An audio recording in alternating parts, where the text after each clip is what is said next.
ಶತಕ್ರತುವನ್ನು ಸಗಿದವನು ಶಕ್ರ ಪದವಿಯಲ್ಲಿ ಮಾನಿಸಲ್ಪಡ್ತಾನೆ. 100 ಯಾಗಗಳನ್ನು ಸಾಧಿಸಿಕೊಳ್ಳಬೇಕು. ಇದನ್ನು ಎಂಬ ನೆಲೆಯಿಂದ ತ್ಯಾಗವನ್ನು ಮಾಡುತ್ತಾ ಮಾಡುತ್ತಾ ತ್ಯಾಗದ ಸೋಪಾನ ಬದುಕಿ 100 ಆಗುವಾಗ ಭೋಗಭೂಮಿಯ ಸಾಮ್ರಾಜ್ಯ ನನಗೆ ಲಭ್ಯ ಆಗುತ್ತದೆ. ಉಪದೇಶ ಆಯಿತು, ಶಾಸ್ತ್ರ ಅಲ್ವಾ? ಶಾಸ್ತ್ರದ ಔಚಿತ್ಯ ಕೆಡದ ಹಾಗೆ ಶಾಸ್ತ್ರ ಮರ್ಯಾದೆಯೊಳಗೆ ಬದುಕಬೇಕಲ್ಲ. ಆದ್ರಿಂದ ಯಾಗ ಸಂಕಲ್ಪವನ್ನು ಮಾಡಿದ್ದು ಮಾತ್ರ ಅಲ್ಲ, ಯಾಗಕ್ಕೆ ತೊಡಗುತ್ತಾ ಕೃತುಗಳ ಸಂಖ್ಯೆ ದಿನದಿಂದ ದಿನಕ್ಕೆ 1, 2, 3 ಅಂತ ಏರುತ್ತಾ 99 ಕ್ರತುಗಳನ್ನು ಪೂರೈಸಿ 100ನೇ ಕ್ರತುವನ್ನು ಪೂರೈಸಿ ಶತಕ್ರತುವನ್ನು ಮಾಡಿದವರು. ನನಗಿಂತ ಕಲ್ಪನೆ ಇದೆ. 100ನೇ ಯಾಗದ ಪೂರ್ಣಾಹುತಿಯಾದ ಮರುಕ್ಷಣವೇ ಪವಿತ್ರಪಾಣಿಯಾದ ನಾನು ಯಜ್ಞ ಮುಗಿದಿದೆ ಅಂತ ಪವಿತ್ರವನ್ನು ತೆಗೆದ ಮರುಕ್ಷಣ ಸ್ವರ್ಗದಿಂದ ರಥ ಬರುತ್ತದೆ. ನಮ್ಮನ್ನು ಕುಳ್ಳಿರಿಸಿಕೊಂಡು ಸ್ವರ್ಗಕ್ಕೆ ಹೋಗಿ ಸ್ವರ್ಗದಲ್ಲಿ ಇಂದ್ರವನ್ನು ಮಾಡುತ್ತಾರೆ. ಇದೇ ಕಲ್ಪನೆ ಇದ್ದದ್ದು. ವಾಸ್ತವ ಬೇರೆ. 100 ಯಾಗ ಕಳೆದ ಮೇಲೆ ಯಾರೂ ಬರಲಿಲ್ಲ, ನಾನು ಯಾರು ಅಂತ ಕೇಳುವುದು ಸಹಜವಾಗಿ ನಮಗೆ ಆತಂಕ ಆಗುತ್ತದೆ. ಇವಾಗ ಗುರುಗಳಲ್ಲಿ ಪ್ರಶ್ನೆ ಮಾಡಿ, ಶತಕ್ರತುವನ್ನು ಸಗಿದವನಿಗೆ ಶಕ್ರ ಪದವಿ ಅಂತ ಹೇಳ್ತೀರಿ, ಶತಕ್ರತು ಪೂರ್ಣ ಆದ ಮೇಲೂ ನಿಬಂಧನ ಸುಮವಾದ ತ್ರಿಶಕ್ತಿಗೆ ಸ್ವರ್ಗ ಪ್ರಾಪ್ತಿ ಆಗಲಿಲ್ಲ. ಹಾಗೆ ಶತಕ್ರತು ಆಯಿತು ಎನ್ನುವ ಕಾರಣದಿಂದಲೇ ನಿನಗೆ ಅಲ್ಲ, ಸಿಕ್ಕುವ ಕಾಲಕ್ಕೆ ಸಿಗ್ತದೆ. ಸ್ವರ್ಗ ಸ್ಥಿರೀಕರಣ ಆಗಬೇಕು ಅಂತಾದರೆ ಪೂರ್ಣಾಹುತಿ 3 ಆದ ಮೇಲೆ ಮತ್ತೊಂದು ಯಾಗವನ್ನು ಮಾಡಬೇಕು. ಶಾಸ್ತ್ರ ಅಂದ್ರೆ ಹಾಗೆ ಅಂತ ನನಗೆ ಪ್ರಶ್ನೆ ಕೇಳುವಂತ ಖಂಡಿತ್ತು ಗುರುಗಳಲ್ಲೂ ಅಂತ. ಕೆಲವೊಮ್ಮೆ ಗುರುಗಳಾದ್ರಿಂದ ಪ್ರಶ್ನೆ ಕೇಳುವುದಿಲ್ಲ, ಅಲ್ಲದಿದ್ರೆ ಪ್ರಶ್ನೆ ಕೇಳ್ತಾರೆ. ಈಗ 100 ಆದ ಮೇಲೆ ಮತ್ತೊಂದು ಯಜ್ಞ ಮಾಡುವುದು ಅಂತಾದ್ರೆ ಶಾಸ್ತ್ರ ಮಾಡುವಾಗಲೇ 101 ಯಾಗಕ್ಕೆ ಸ್ವರ್ಗ ಪದವಿ ಅಂತ ಹೇಳಬಾರ್ದು, 100 ಅಂತ ಹೇಳಿದೆ.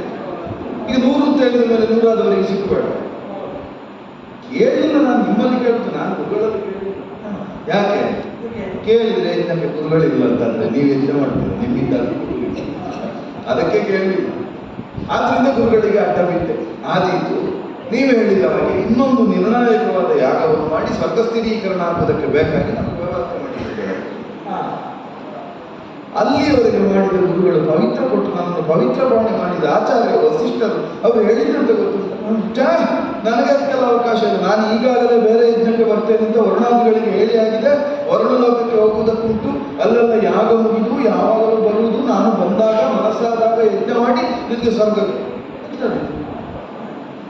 ಇದೀಗ ಸ್ವರ್ಗಕ್ಕೆ ಹೋಗುವುದು ನಾನು ಗುರುಗಳು ಅಂತಲೇ ಪ್ರಶ್ನೆ ಉಂಟಾಗ್ತದೆ. ಸ್ವರ್ಗ ಸಂಕಲ್ಪನೂ ಯಾಗ ಮಾಧ್ಯಮ ಶಾಸ್ತ್ರದ ಮರ್ಯಾದೆ ಮೀರದೆ ಸ್ವರ್ಗಕ್ಕೆ ಹೋಗುವುದಕ್ಕೆ ಮಾರ್ಗ ಹುಡುಕಿಕೊಂಡ್ರೆ ಈಗ ಗುರುಗಳಿಗೆ ಮನಸ್ಸಾದಾಗ, ಗುರುಗಳು ಬಂದಾಗ, ಅವರು ಎತ್ತಿದಾಗ 101ನೇ ಮಾಡಿ ಕೃತಮುಖಿಯನ್ನು ಸ್ವರ್ಗಕ್ಕೆ ಹೋಗುವುದಂತೆ. ಅಲ್ಲಿವರೆಗೆ ನಾನು ಬದುಕುತ್ತೇನೆ ಅಂತ ಏನು ನಿರ್ಣಯ? ನನಗೆ ಏನು ಮಾಡಬೇಕು ಅಂತಲೇ ಕಾಣಲಿಲ್ಲ.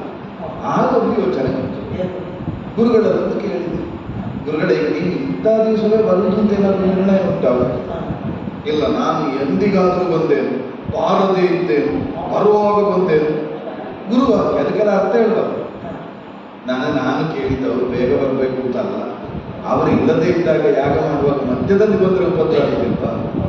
ಅದಕ್ಕೆ ಅವರು ಬರುವುದು ನಿರ್ಣಯ ಇಲ್ಲ ಅಂತಂದ್ರೆ ಅವರನ್ನು ಬಿಟ್ಟು ಯಾಗ ಮಾಡುವುದು ಅಂತಲೇ ಕೇಳಿದ್ದು. ಒಳಗಿನಿಂದ ಸಂಕಲ್ಪ ಅದೇ. ನಮಗೆ ಯಾರಾಗಲಿ ಯಾಗಾದ್ರೆ ಆಯ್ತಲ್ಲ. ಆಗ ಪಕ್ಕನೆ ಮತ್ತೆ ನನಗೆ ಶಾಸ್ತ್ರ ಹೇಳ್ತದೆ, ಗುರುವಿನ ಕೋಪಕ್ಕೆ ನಾವು ಗುರಿಯಾಗುವುದು. ಗುರು ಶಾಪಕ್ಕಿಂತ ದೊಡ್ಡದು ಯಾವುದಿಲ್ಲ, ಅದು ಗುರುತರ ಶಾಪ. ಆಗ ಪಕ್ಕನೆ ಆಲೋಚನೆ ಬಂತು. ಈಗ ಗುರುಗಳೇ ಮಾಡುವುದಕ್ಕಾಗುವುದಿಲ್ಲ ಅಂತ ಹೇಳಿದ್ದನು ಗುರುಗಳ ಮಕ್ಕಳು ನಡೆಸಿದ್ರೆ ವಸಿಷ್ಠರ ಆಗುವುದಿಲ್ಲ. ಶಕ್ತಿಯ ಮೊದಲಾದ ಅನೇಕ ಮಂದಿ ಮಕ್ಕಳಲ್ಲಿ ವಸಿಷ್ಠರು, ಅವರನ್ನೆಲ್ಲ ವಾಸಿಷ್ಠರು ಅಂತ ಕರೀತಾರೆ. ವಾಸಿಷ್ಠರೇ ಯಜ್ಞ ಮಾಡಿ ಈ ಗುರುಗಳು ಮಧ್ಯದಲ್ಲೇ ಬರಲಿ, ಆಕ್ಷೇಪ ಮಾಡುವುದಕ್ಕಾಗ್ತದೆ ಮಕ್ಕಳಿಗೆ? ಸಾಧ್ಯವೇ ಇಲ್ಲ. ಹಾಗೇನಾಯಿತು, ನಮಗೆ ಬೇಕಾದ್ದು ನಡೀತದೆ, ಗುರುಗಳಿಗೆ ಉತ್ತರ ಕೊಡುವುದಕ್ಕಾಗದೆ ಗುರುಗಳು ಮೌನದಿಂದ ಮಂತ್ರಾಕ್ಷತೆ ಆಗಬೇಕಾದ ಸ್ಥಿತಿ ಬರ್ತದೆ. ಇಷ್ಟು ಆಲೋಚನೆ ನೋಡಿ, ಒಂದು ಸ್ವರ್ಗಕ್ಕೆ ಬೇಕಾಗ್ತದೆ.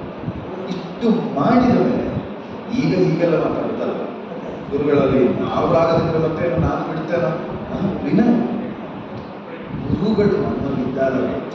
ಗುರು ಪುತ್ರರಾಗಿ ವಿನಯವಂತರಾಗಿ ಹೋಗಿ ಕಾಲಿಗೆ ಬಿದ್ದರ ಮೊದಲು ಬರುತ್ತೆ ಶ್ರೇಯೋಸ್ತು, ಒಳ್ಳೆಯದಾಗಲಿ ಅಂತಲೇ ಬರುತ್ತೆ. ಆದ್ದರಿಂದ ಅತಿ ವಿನಯವನ್ನು ನನಗೆ ಒಂದು ಬೇರೆ ಅರ್ಥ ಹೇಳ್ಬೇಕು. ಅತಿ ವಿನಯ ಪೂರ್ತ ಲಕ್ಷಣ ಹಾಗಲ್ಲ. ಅತಿ ವಿನಯವನ್ನು ಸೇರಿಸಿಕೊಂಡು ಗುರುಗಳಲ್ಲಿ ಮಾತಾಡಬೇಕಾದ ಎಲ್ಲ ಶಾಸ್ತ್ರಜ್ಞಾನವನ್ನು ವ್ಯವಸ್ಥಿತವಾಗಿ ಇಟ್ಟುಕೊಂಡಿದ್ದೆ.